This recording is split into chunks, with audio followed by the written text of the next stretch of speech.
കണക്കൊന്നും കൂട്ടില്ല നിങ്ങൾ പോയി ആദ്യം നമുക്ക് ഗ്രിൽ ചിക്കൻ ഗ്രീന്. ഇത് എണ്ണയിലിട്ട് വറുത്ത ചിക്കൻ, കാന്താരി എണ്ണയിലിട്ട് വറുത്തത്. ഫുൾ അൽഫാം, കാന്താരി അൽഫാം. Chicken നിറച്ചത്, മന്തിക്കോഴി,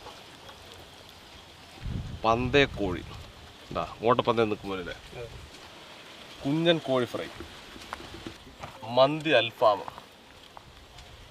tandoori chicken, broasted chicken, KFC peri peri leg, ഇത് hot and crispy KFC hot wings, KFC peri peri strips, KFC popcorn, chicken 65,